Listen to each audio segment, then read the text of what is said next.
Hello guys, welcome to my YouTube channel. It's 8:11 in the morning and my shift at nighttime is done. Diyan po ako lumabas last few minutes ago. So ngayon uwi muna ako sa bahay before ako magpunta ng Social Security Office para sa aking mga gagawin ko in today's video. So, update ko lang kayo kasi nga ang caregiver walang katapusang update. Yan. So, it's a very gloomy day. Hindi lumabas ang araw. Pero alam nating umaga. It's morning here in Chicago.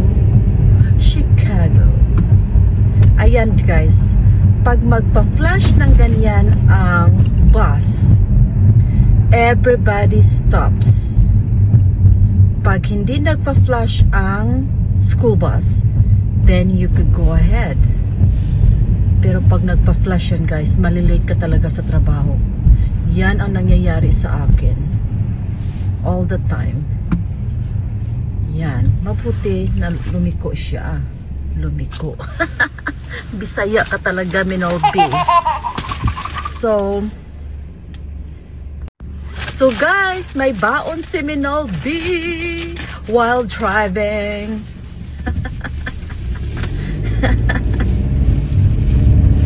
Ang siopaw na masarap. Wow. Ng aking kasamahan sa trabaho, ito po ang part-time job nila, part-time income na siopaw. She's from Piñan, Zamboanga del Norte. Shout out sa iyo, Myra. Chloe ang pangalan niya sa Facebook. Kung sino man dito sa Chicago gustong mag-order ng siopaw, this is the best siopaw. Masarap siya talaga. Masarap talaga. So, kasi nga, mag-stop lang ako sa bahay to get my paperwork na piniprint ng aking anak kagabi. So, at wala na rin po akong plano at time na makain ng normal na pagkain. Hindi para to normal. Wala na po kung time kakain ng rice or anything. Kasi hindi ako pwedeng mag-rice during the week. Pero kumakain ako ng ganito. Pero at least naman, di ba? Ang sarap! Di ba sa Pilipinas nalagyan natin ng ketchup? Kahit walang ketchup, okay na okay po siya. Okay na okay po siya. Talagang pag mag-start ka ng masaya, positive, ganito ang magiging personality ni Minolby. No. It's so yummy. It's pork ang laman.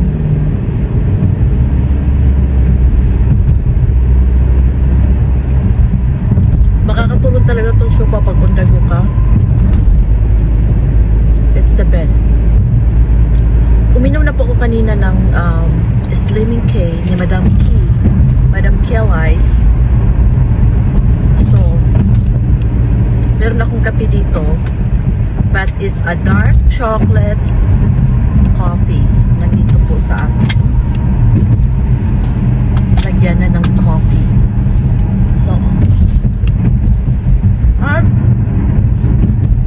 may red iced tea din ako. Nandito sa aking lagyanan ng tubig. Kompleto pa ako guys.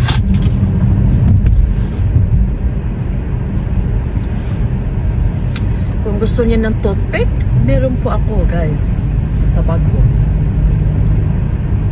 Ito po ang caregiver na gusto kong dalhin lahat. Pero hindi po nagkalat ang aking mga gagamit sa likod ha. Ipakita ko sa inyo guys. Nakalagay po siya sa isang plastic na lagyanan. Plastic na binili ko po. Ang sarap. Pag Pilipino talaga ang magawa, no? Masarap talaga. And I know who's making, kaya hindi to daga, ha? Kasi minsan, tinatakot nila ako noong panahon before I came to America. Na ang nilagay daw dito sa Siopaw, yung sa Amars, daga. Mga sira ulo itong mga kaibigan ko, guys. Pero, trivia, noong panahon, pag makapasok ka sa Amars, kahit siopaw at coke lang ang kinain mo doon, social ka.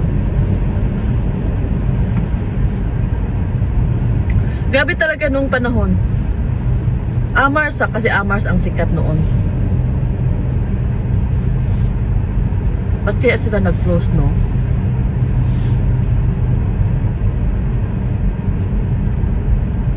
Masarap siya. I have a good night's sleep. Kasi si Doc, 4 na beses lang ako tinawag. Hindi siya magbangon sa 3 beses. Pang-4, bumangon siya mga 2:45. Sabi niya, Mary, can you take me to the kitchen? Inom lang ako ng gatas at saka kakain ako ng muffins. Yan ang ginawa niya.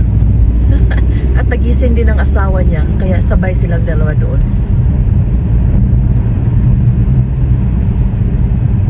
Hoping na ganyan lagi ang night time, no? Pero hindi natin predict yan. At bago siya bumangon this morning, nirap ko yung tummy niya ng oil ni Santo Niño. Kasi gusto ko talagang gumaling si Doc. Gusto ko siyang gumaling. Because he's a very, very nice man. Ang bait talaga ni Doc. Talagang grabe talaga. Alam mo kung gaano kayaman ang tao, ito na ang pinaka mabait talaga. Walang etchos. Kaya magaan ang loob ni Minolby. Hindi madali isang caregiver. You have to go through different personalities ng mga amo. Na punta ko nasabi ko na yan minsan sa mga post ko na nung mga panahong bata pa ko, I'm still single. Nakatrabaho ako ng talagang 50 times talaga siya magpunta ng CR. Grabe talaga siya. 50 times. So, hindi ako nagtagal doon. Why not? Ba't ako magtagal doon? Mamamatay ako pag hindi ako Ayaw niyang mag-upo. Ayaw niyang makaupo ang caregiver. Kailangan nakatayo ka lang. Sabi ko, hindi talaga ako nag-last ng 5 hours doon. I don't care if I don't have money. Kung ganyan din lang, di ba? Napunta din ako sa trabaho na sinampal ako. All of the sudden, sampalin ka sa isang dementia patient. Iba siguro, mag-quit na. Mag-quit na talaga kasi, pero yun po, sampalin ka na ng bigla. Pero I have to understand her situation. Yun ang aking pinagkaiba as a caregiver. I don't judge her dahil sinampal niya ako. Kasi kilala ko siya when she doesn't have a symptoms. Pag hindi umaandar yung dementia niya. Kasi may mga time naman hindi umaandar. Super bait niya. Binibigyan pa nga niya ako ng mga advice. Kasi she's Italian. They're very religious, Catholic. So, I value that. So, nagtagal talaga ako ng 6 years doon sa family na yun. Tapos, nagtrabaho din ako na sinulot ang aking trabaho. First, siya ang unang nagtrabaho doon, taga-Dipolog. Hindi na niya tinanggap after na lumabas sa hospital yung matanda. Kasi nga, ang brother na ang nag-handle sa finances. Tapos, mura na ang bayad.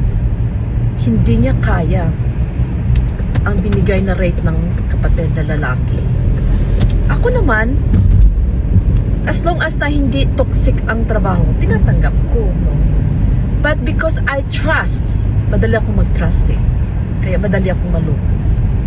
Because I trust na pareho kaming magkababayan kami. Tapos marami kaming mga common friends. So we have to take care of our, kung ano kami dito sa US. sinabi ko sa kanya na nag-iba na yung rate ko kasi kinuha ng matanda ang siya na nag-handle sa finances. So she give me a raise $200. Ay. Isang isang invitation lang kasi madala yung matanda. Isang invitation lang. Tinrit ng taga-Dipolog ang aking amo for dinner kasama ang kanyang asawang Kano. At iniwan niya ang kanyang asawang nagtrabaho sa government.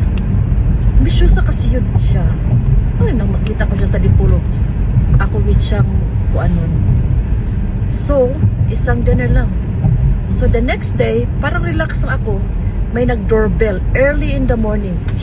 Bumalik siya. Tapos naka-jeans na siya, yung mga caregiver outfit ba. Tagal nilang nag-usap sa kwarto ng matanda. The last thing tinawag ako ng amo ko at sinabi, Mary, I have to let you go because I want her to be my caregiver. Tapos sinabi pa ng Pinay na yon, yes, we're in the same town, pero we don't know each other. Tao ba yan? I'm asking you guys, comment down below. Tao ba yan?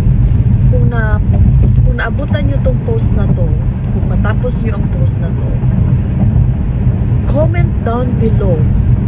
Kung tao ba yan, manulot ka ng trabaho. So, nawalan ako ng trabaho. Pero tinulungan ako ng mga kaibigan ko na makahanap. Kasi ayaw sana ng kapatid na lalaki na alis ako sa bahay ng kapatid niya. Sabi ko no, kasi kung hindi daw ako aalis, tatawag sila ng pulis. So really, I have so much things because live-in eh. So dala ko lahat ang mga gamit ko. Ang dami ko kayang ihakot. So pinuntahan ako ng aking brother at saka mother. Talagang grabe, at talagang effort talaga ang ginamit ng kapatid ko sa kanya. I would not forget that woman. Ayoko lang sabihin ang pangalan. I would never forget that. So, nakita ko ng trabaho ng agency. Pero, ang ginawa ni Doc, nung doktor kasi ang nag-hire sa akin, nilet go niya yung agency, hinire niya ako.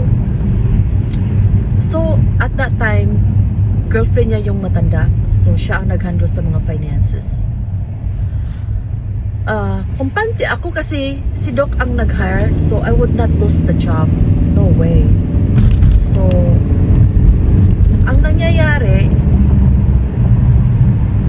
nawalan ng trabaho yung tomboy na taga Davao, si Lexi. So, na-hire siya sa pang-umaga. Ako pang-gabi ako. So, wala naman kaming pag-argue or anything kasi pang-gabi ako eh. Anong pakialam ko during the day, di ba?